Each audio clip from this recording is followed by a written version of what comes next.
Our theme is Immigrate. Friends, Rotarians, guests, and those who have joined us today via Zoom, welcome to the September 2nd meeting of the Rotary Club of Louisville. I'm Jean West, owner of Faces West Productions and president of the club. To provide our invitation is Rosa Ivey, regional director of Flagstar Mortgage Division. Rosa is a Paul Harris Fellow ×3 and past president of the Boone Sunrise Club in Boone, North Carolina, where she also served as assistant district governor. But before she begins, please join me in a special moment of silence in the memory of Elizabeth Moore, who passed away last Thursday after several years of illnesses. Elizabeth was the daughter-in-law of Rick Moore, the academic coach at Western High School. And Rick has been our Rotary Promise Scholarship contact for more than 6 years. She was the mother of 2 beautiful little girls, 5 and 3, and there are numerous Rotarians who know this family personally, and I'm sure they're grieving with them. So please bow and join me for a moment of silence.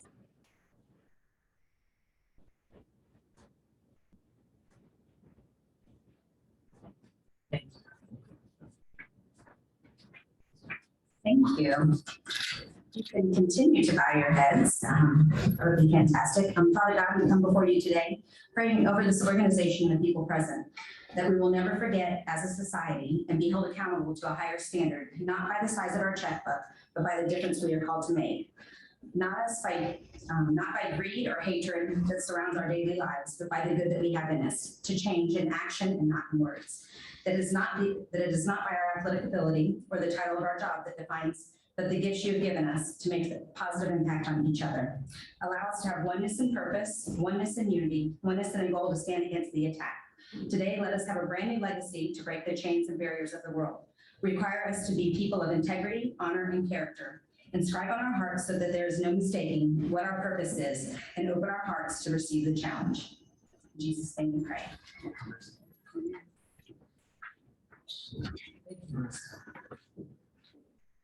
To lead us in the pledge and four-way test is Ingrid Hernandez. Ingrid is president of Immigrate Design, LLC. Thank you, Tina. All right. I pledge to the flag of the United States of America and to the republic for which it stands, one nation, under God, indivisible, with liberty and justice for all. And now, in honor of our guest today, Luis David Fuentes, I'm going to say the four-way test in Spanish and then in English. And those who want to practice your Spanish, you can join me, all right? Yeah. So let's start with the Spanish. ¿Es la verdad? Is it the truth? ¿Será equitativo para todos los interesados?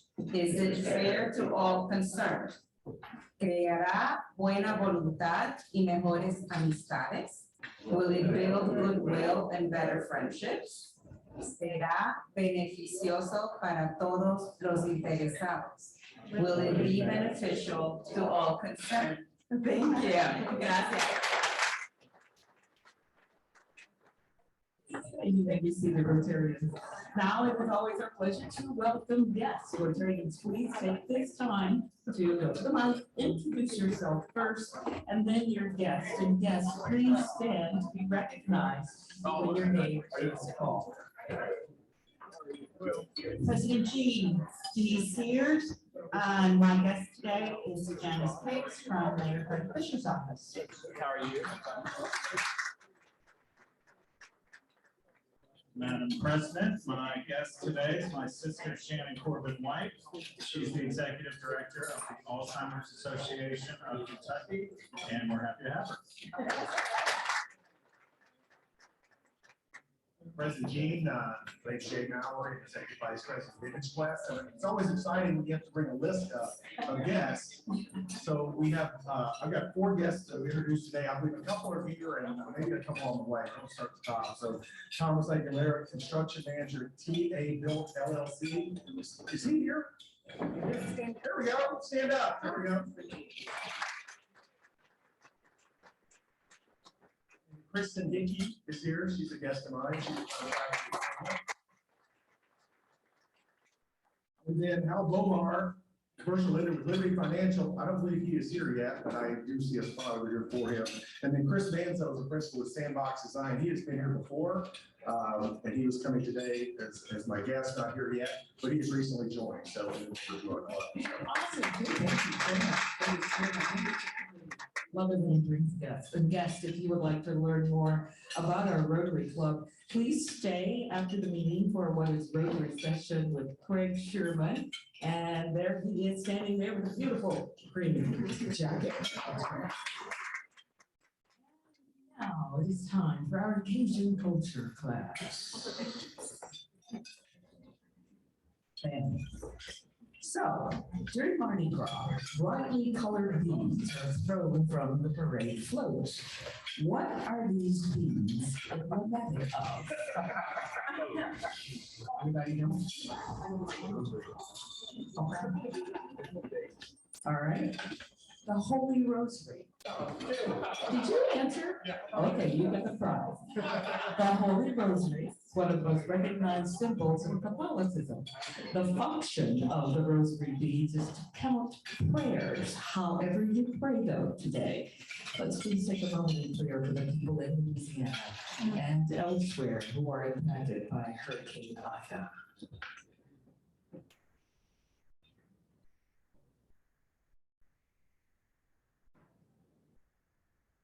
Thank you. And I did correspond with the president of the New Orleans Rotary Club, meeting Minka. Everybody, nobody's got power. Internet is out. Spotty cell phone service, but it's like 100 degrees. So they're suffering in the heat. So prayers needed all around. All right, to introduce today's guest speaker is Karen Morrison. Karen is president and CEO of Gilded Club, Kentuckiana.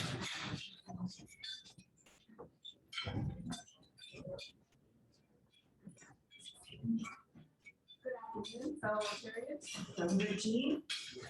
It's my honor to be here today to introduce our speaker, engineer, entrepreneur, community leader, publisher, proud Cuban American.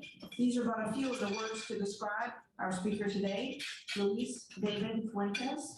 He described himself as, quote, a person who fell in love with this country and every day shows gratitude to this great nation. He arrived to the U.S. in January of 2000 and met a few challenges right away, working for a time, sweeping floors in a local factory before becoming the environmental supervisor at that factory a few years later.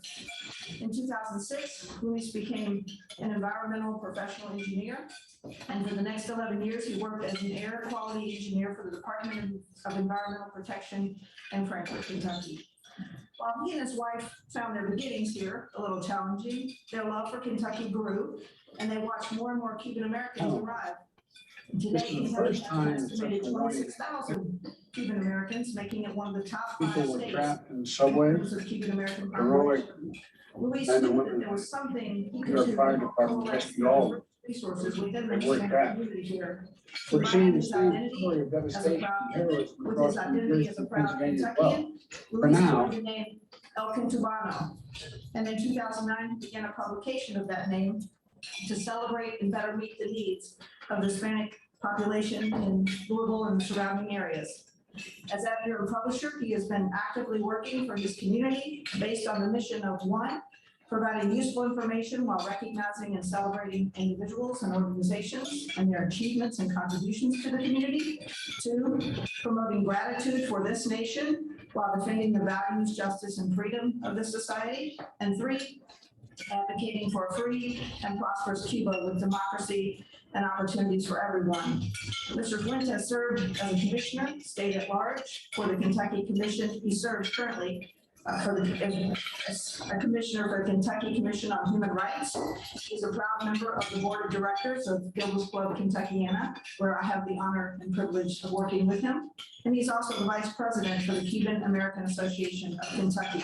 As you will see for yourself momentarily, he's a man of great conviction and compassion and pride. He was once asked if he was more proud to be a Cuban, an American, or Kentuckian, to which he responded, "Luckily, I don't have to choose." Luis, gracias por todo lo que haces y bienvenido a Rotary.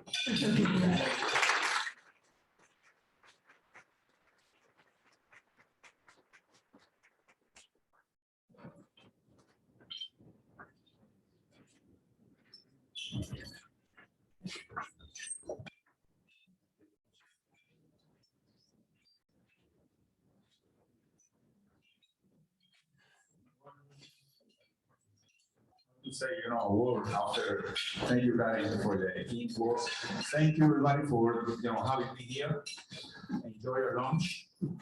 First of all, I'm sorry my bad English. Please bear with me. I actually was planning to speak Spanish, so we have a couple of Cubans here. So are you ready? Okay, again, it's an honor to be here. Last week we were talking about Cuba and some presentation, and I really wasn't expecting to see this crowd. So I will be speaking in a friendly way. If you have any question, please feel free to interrupt, to ask questions. Just I want to share my point of views. I want to share my opinions about the topic of Cuba, and again. Open for any discussion or any question. Really proud Cuban American, missing my homeland, my country, my neighborhood, my friends, my relatives. But it's blessed to be here in the United States, here in Kentucky, here in Louisville. What a privilege to enjoy everything that we have here. All the material things, the cell phone, internet, a car, food, and also the freedom. And I want to put it in capital letters. The freedom to speak, the freedom to do whatever you want to do, open a business, express your opinion, to vote. It's actually a privilege to be American. So my first message is, please don't be worried about little things. You have more than enough of being happy. This is a wonderful country. To me, it's the best country around the world. It's not a perfect place. A lot of things to improve. But to me, I fell in love with this nation. And this is one of the missions of my obligation. I'm here because on behalf of the whole Hispanic community, I want to say thank you, everybody, for receiving us, for welcoming us, for supporting us, and for providing all the tools for making our dreams come true. Again, thank you to all the Kentuckians, and God bless this nation.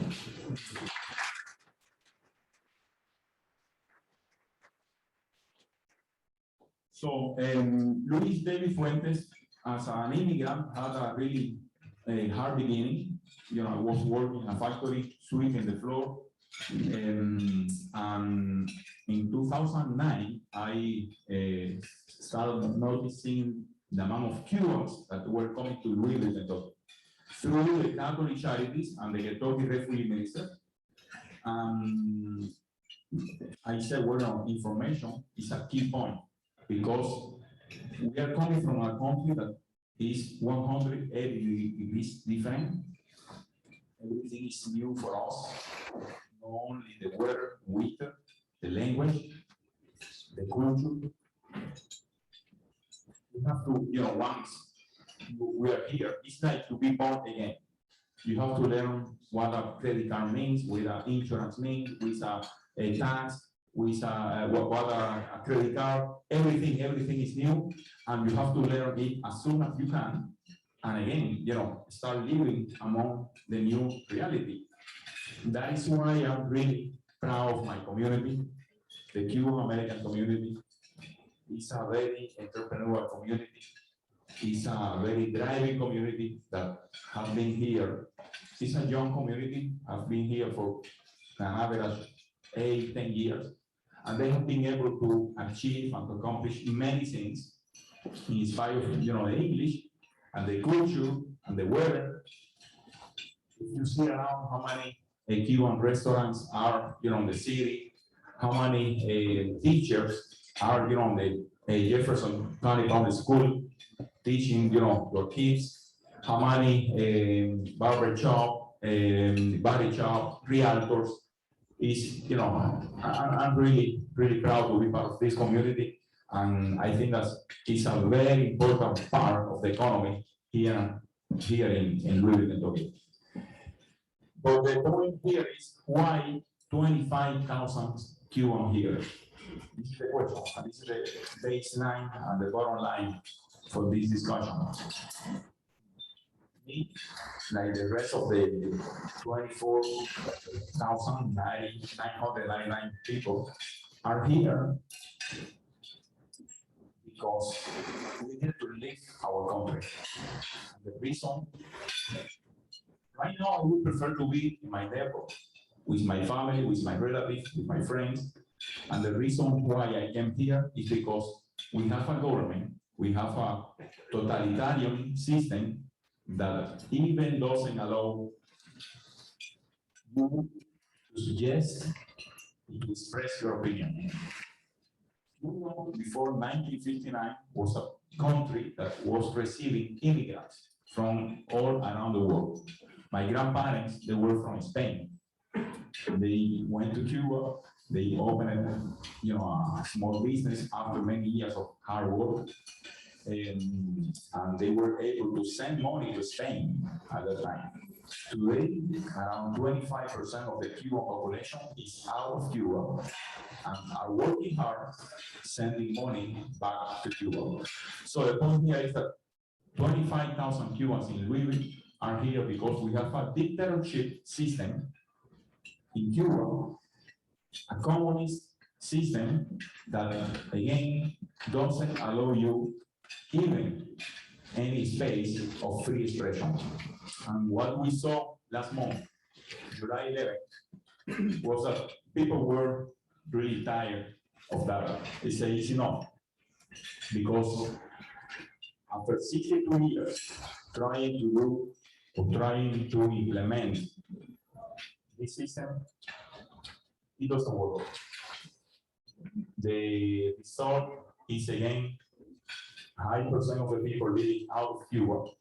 If you see right now, I can be sure that right now there is some guy as a rafter trying to escape from Cuba, coming through an infested water of shark from the Florida, Caribbean Sea, trying to come to the United States. And just think about if you don't have any option than taking a very rustic raft and trying to escape to the enemy country, because when I came here, I was expecting, for many years, I was receiving information that US was the enemy. And when I came here, I was expecting to see homeless everywhere, crimes, police on the street, discrimination. And I found exactly the contrary. This is one of the reasons why I fell in love with this country. You said that something is not right. And again, the fact to be here out of our relatives, our neighbors, our friends, is because we have in Cuba a system that doesn't work. It promises you free education, free healthcare, free tuition, free, but nothing is free, my friends. Somebody has to pay it. So the propaganda is good. They are able, for example, I have some people here that they have been in Cuba. If you go there, you will see as a tourist, you will go on a cruise and you will see everything, beautiful, nice people. I love my people. But behind the curtain, this is another reality. And another reality, give me 1 second because I brought some.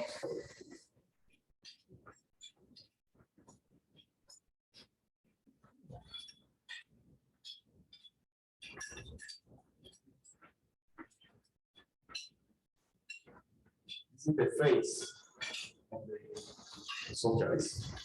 This is a Russian book that is still in place in Cuba, where you have some limited and crazy amount of food that you can get.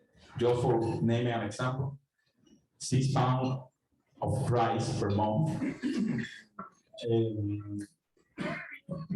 3 or 4 eggs per month per person, a small teeny bread with, by the way, really bad quality per person. So don't believe what they say. Don't believe that this is a paradise. Don't believe that everything is really happy, because again, if your population is leaving the country like crazy, it's because something is wrong.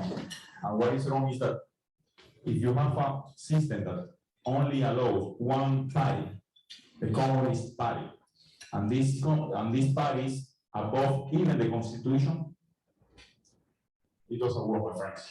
And this is exactly what is happening in Cuba.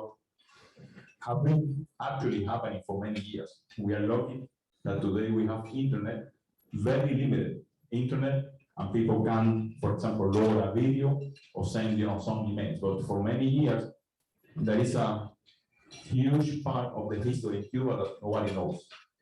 The gays, people that have been, dying, trying to arrive here. And again, it's really sad because I love my country. I'm dreaming to be in Cuba. I'm dreaming to have this publication, my publication in Cuba, employing my friends, my neighbors, paying taxes, using the same resource from Cuba. It's not allowed. Because, for example, the opinions here, even when it is not a political publication, it's not allowed in Cuba. Why? Because it has a different political point of view than what the government is stating. And again, united these events last month, people were on the street, people know, they were not asking for food or medicine, they were asking for freedom. When they say libertad, freedom means that they wanted a change, that they wanted to be respected as a human being, to express your opinion, to say what you want to say, to open a business, to have a different party, because again, in Cuba, the Communist Party is the only that is allowed and is prohibited to be associated or to form, a different kind of organization. And it's sad because if you say, okay, let's assume that after 62 years we have a prosperous country, we have, more than enough of being happy, cars, technology, food, but today Cuba has no anything, and it has no anything to be. And just because I know that somebody will be asking, with the embargo, it's true, it's there. No food, no medicine. Embargo is there for, a credit or some kind of transactions, but the main embargo falls under the Cuban government, falls under the dictatorship that we have in Cuba, that doesn't allow a regular person even again to speak up, to see or to say what they are feeling, what they want to do, what they want to express. And again, it has been happening for many, many years. And the result is July 11th, that many people said, is enough, let's go to the street. And by the way, there are hundreds of people that are disappeared. They are detained, they are on jails. The families and the relatives, they don't know anything about them. And the only crimes was going to the street and saying freedom. So I'm sorry, you know, I know that you are eating a good lunch. I was invited here to talk about Cuba. I was going to actually expect, you know, I was not expecting to see you know, so many beautiful people, you know, were present. So again, I'm sorry, I'm just sharing my point of view. I'm just trying to bring what is happening in my country. And the worst part of that is that the world is silent. Most of the politicians, most of the people in the government, they have not expressed what is happening. I have been with my community trying to show and to do some demonstration for letting the people know what is going on in our country. Because again, we are Cuban Americans, we are here, we are part of this great country, of this Commonwealth. We are producing, we are hiring people, we are bringing products, we are paying taxes. As a Cuban American, we deserve at least, you know, that somebody could, you know, be echo of what is happening in our country. But again, you know, it's a pleasure to be here. It's a pleasure to just to share my point of view. I'm open for any question. And again, I'm sorry, I was just talking about the vaccines. Believe me, I was doing what they said that I needed to do. I'm sorry. So next time I have a request, I need some Cuban food here. Please.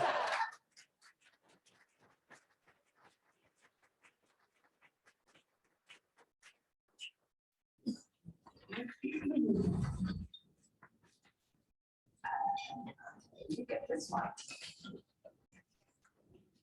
Thank you so much for being here. And your, hey, Mike, it's yours. Your message is very heartfelt and genuine, and we appreciate your coming. Cuba, hung in its country 90 miles from the coast of the United States, very close. The interaction that you mentioned is unprecedented, right, in the country's history. Talk about the crackdown that the government is imposing on the protesters as well. What I think is that it's clear. Most of the Cubans, they don't want cause. They want change. They want a free and democratic country with different options. And again, what we saw last month was a repression over, you know, leading over Cubans because they had a different opinion, different thoughts. Right now, what I think is that, you know, we want change. What happened, what spurred the uprising in July? Was there any one thing? I know there's a COVID surge, which adds to the problems, but was there one thing that just motivated? Yeah, well, let's put everything in context. Remember, Cuba was depending on the Soviet Union. In 1998, when the communists fell down, Cuba was like alone because they were receiving everything, steel, oil, bread, everything from the ex-communist country. So after 1989, they said, well, we have to start doing something. Let's relax a little the tourists but again, you know, without the main provider, they were starting, you know, getting down. Was the leader of the Cold War was a high interest for the Soviet Union having a country only 90 miles, you know, from US. So through the years, everything has been getting worse. for some point of time, Cuba, you can see what is going on in Venezuela now. Actually, occupy, send people to Venezuela, they put some important guys around the government, Hugo Chavez, and they were actually receiving a lot of oil, a lot of material, so by some way they were breathing. But Venezuela is no longer doing that because again, socialism doesn't work. And you can see what is happening in Venezuela now. So after the collapse of Venezuela, they have been again, falling down more. The last 2 years, the COVID has been, present. The last, I would say, 6 months, COVID has been really bad in my country. I used to go to Facebook every day, and I can tell you, and it's sad because every day when I open my Facebook, at least I have 4 or 5 friends, from the Cuban American community in Rotary, that they are saying my dad or my uncle or somebody, just passed away. And the reason because COVID is there, but Cuba is a house, nothing works. The hospital, the sources, they have been good in only one sense, the propaganda. Everything is good, that they have the best healthcare system, that they have a plan, it's a different history. So, COVID, also, I want to say something, again, 90% of the Cuban population is living out of Cuba. And the Cuban government have been living because the revenues and the money that we are sending, that we have been sending for many years to our family, and the travels, but it is also bringing information.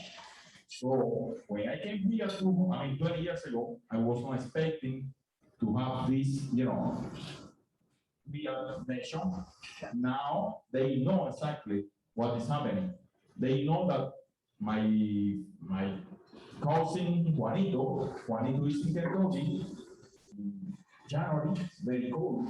Juanito is, checking, because of winter, but Juanito is driving a car.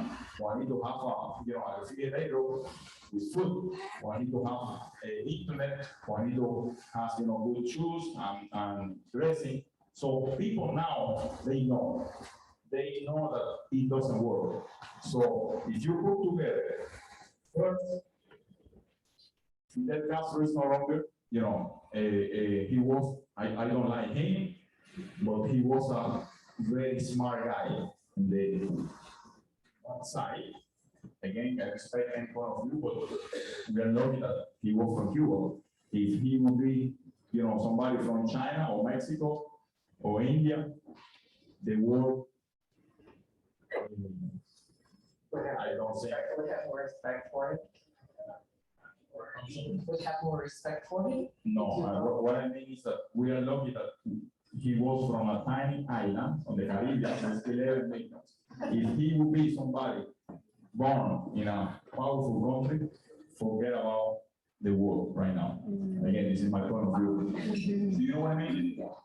So talk about the dollar stores in Cuba and that whole issue. Apparently the Cuban government allowed American dollar stores into the country, and the dollar stores, as you know, as here, have some food and provisions, etc. But they only accept American currency. So why is that a problem in Cuba? Think about, every single measure not being crazy, doesn't make sense. What they have been trying to utilize or take advantage of immigration. So since they don't produce anything, they are just expecting the families, send more. And they have been trying to use the hard currency, the dollar, for, of course, many things in Cuba, but mainly, and this is the big problem, for the people in the government having a good life is all the privilege, because again, socialists only work for a very teeny group of people. They're relatives and the people who are in the government. They don't have any limitation, they don't have the ration book, they have, cars, they have vacation, and 99% of the population is, poverty. So answer your question, they need dollars because if they go out, the only currency that they have to use, they can use is dollars. But what is happening in Cuba is that the government is paying the people with pesos. And there is some certain stores that they can buy in dollars, some kind of product. So it's a game that, I am the owner of the farmer. I'm paying you, you're working for me, I'm paying you with some paper, because, pesos is a piece of paper without any value. And I'm also selling you some products in dollars, and that dollars are coming from US or Spain, where the human community is, of course, I have friends, I have relatives, and they are surviving. We have to send money. And again, it's a big business that they have been using through the last few years. But my point is that what we saw last month, you will see something again. And I think very soon, because next month, the situation will be worse than last month. And in 2 months, will be even worse than today. So right now, there is no Soviet Union, there is no Venezuela, there is no, of course, in the last couple of months or in the last couple of weeks, some countries have been sending some ships or the airplane with some kind of help.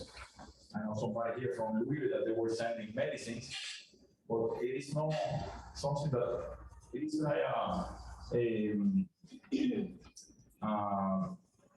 corrective, action for few weeks, because again, you can know for the rest of your life being sending food, medicine, products to another country because you have your own problems. So again, now they are surviving because some countries have been sending some materials, some medicines, but in 2 weeks we will have the same situation that they were last month, and in 2 months will be worse. So what I think is that eventually everything will change drastically. Rotarians, please, you're free to ask questions. The mic is up there if you have questions. So the United States government is again considering sanctions, okay, because of the crackdown on protests. How does that work, and will that help? Is that an even worse scenario for Cuba? It's a complicated, our options are really very limited. Here in the United States, we have our own problems here, and I know that the government have other priorities. However, again, as a Cuban American, around 2.5 million Cubans living here in the United States, most of them in Miami. It's a huge community here with friends, families, relatives. Again, we are trying to push the government to be more harder for against the Cuban government. For example, last month we went to Washington for a demonstration. There were more than 60,000 Cubans in front of the White House, asking the president to condemn or to again, to have a very harder position against the totalitarian government. And I had the opportunity to meet with Mitch McConnell. Instead, we have been doing it for Georgia and moved here in Louisville. We are trying to knock every door. And what we told Mitch was, we need a couple of things. We need you, please, to push for internet. This is one key point. What happened last month was because somebody was doing a Facebook Live. We went to the street, and somebody from another town did the same. It was not any leader or something that somebody said. So it was a spontaneous, and people just went to the street. What the government did, they cut the internet. even now, I mean, even on the normal situation, there is filters, so you have no access to any, the website that you want. That is some, restriction, because again, the humanitarian system works in that way. You are not free to do, to say, to go, to search, to speak, to go, etc. So we were asking for doing some kind of technology for providing internet to the people and being ready for some humanitarian intervention. What I mean is humanitarian support if everything changes. Because if, let's say, next week happens the same that, let's say in 2 weeks, something happens and the people go to the street and the government, for example, decide to take an airplane and leave, it will be a big chaos in people. Right now, again, a lot of people are dying because of COVID. There's no any resource, that nothing is working.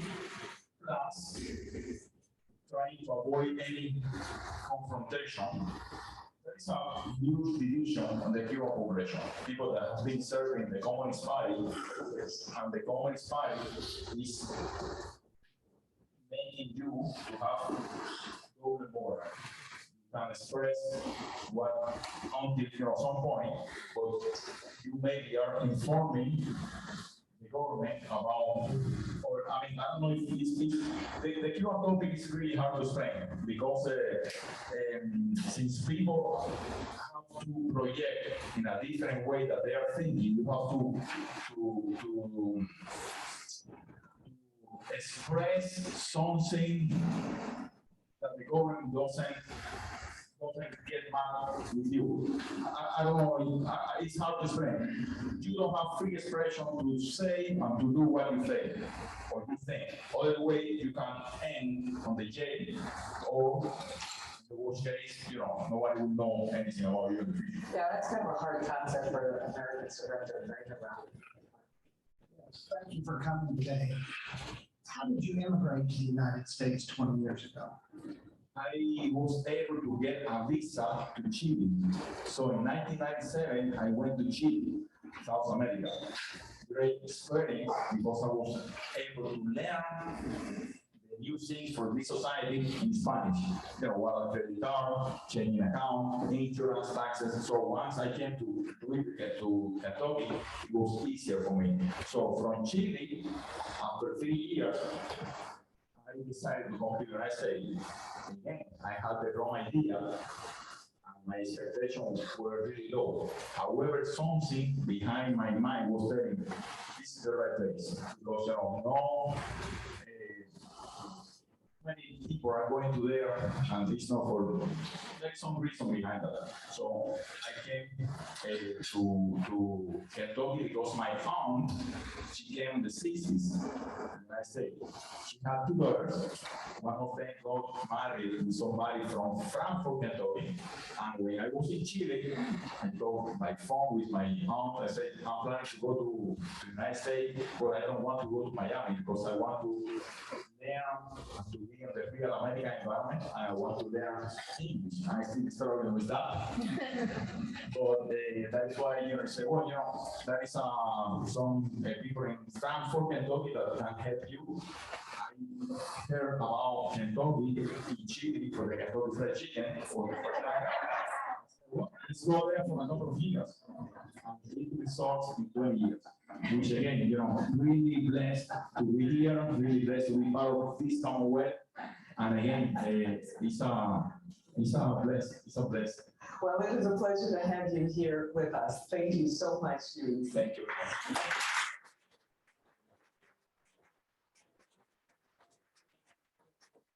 Thank you. And we can put it in our newsletter. Good. I brought some copies. There's some copy of the Weekend tomorrow, outside. If somebody wants to learn some Spanish. Can we make questions? Thank you again. Thank you.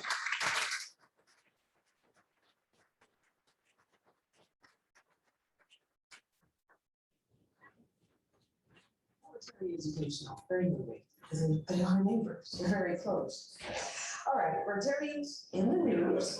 Rotarian J. Montgomery, Executive Vice President of Image West, and they've been named to the 2021 Inc. 5000 by Inc. magazine. This is the most prestigious ranking of the nation's fastest growing private companies. This also happens to be the second time Image Quest has appeared on the list. So Jay, where are you at?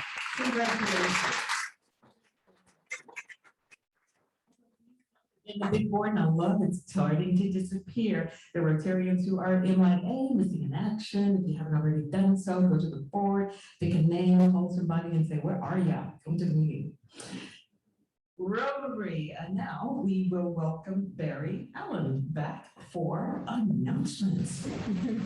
While he waits to go and visit his grandkids, you know, we're competing with his grandkids.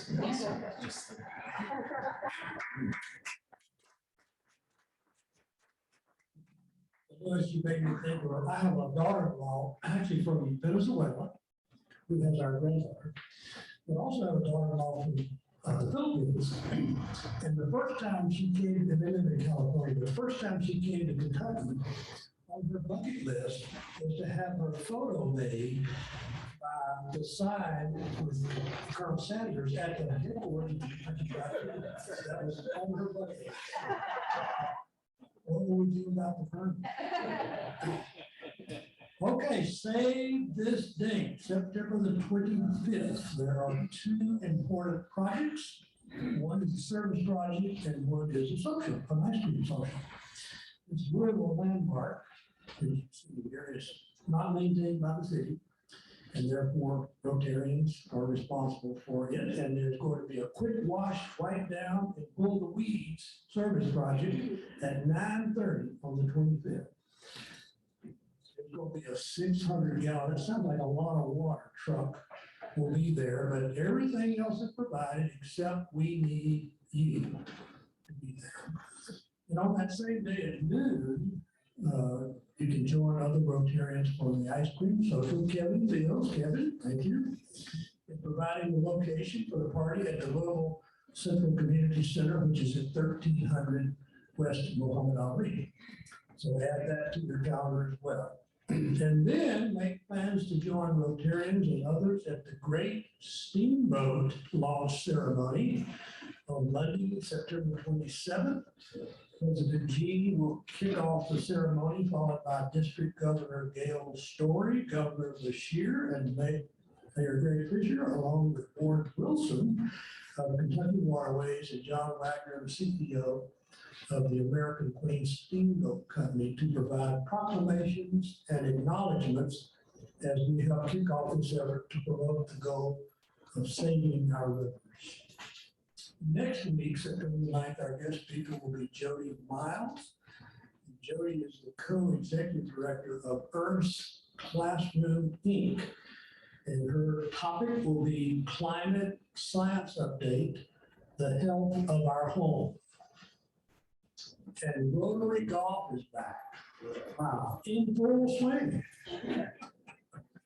You know, I've been thinking that I hope I can live long enough to shoot my age. So all of you golfers know what I mean. I got a ways to go. With a new lower price and better format, make plans to join us on October the 11th, which is Columbus Day, at the Glen Oaks Country Club. And for just only $50, you will receive a buffet lunch, one drink, and a round of golf with carts. Prizes will be awarded for both male and female divisions for the longest drive, the longest putt, closest to the pin, and a few fraud surprises. You can sign up individually or as pairs, threesomes, or foursomes. Registration will require a $15 deposit before October the 4th. So contact the Rotary office or send an email to rotary@rotary45.org. Now, a very special Kentucky honor flight is scheduled for October the 20th. This is the first and perhaps the only 2021 honor flight for Kentucky and Southern Indiana area veterans of World War II, Korea, and Vietnam. So plan to volunteer to assist this special group and their families before or after the trip to Washington, D.C. to visit the various war memorials and the Arlington Cemetery, which also includes lunch and meeting with several elected officials. They will return to Louisville later that day between 9 and 10 p.m. This is such a memorable day for these veterans, and I hope that many of us will plan to join the crowd to cheer and greet them upon their return. Every veteran deserves our gratitude and thanks for their service to our country, and our presence, your presence, will mean so much to them. Now we appreciate you registering for next week's meeting in advance. Please use the link that was provided in the RSVP email that you received, or scan the code at your table before you leave today. And please note that reservations close tomorrow at 4 p.m. And this is a deadline that is required by the restaurant. So please respond with your intentions before tomorrow.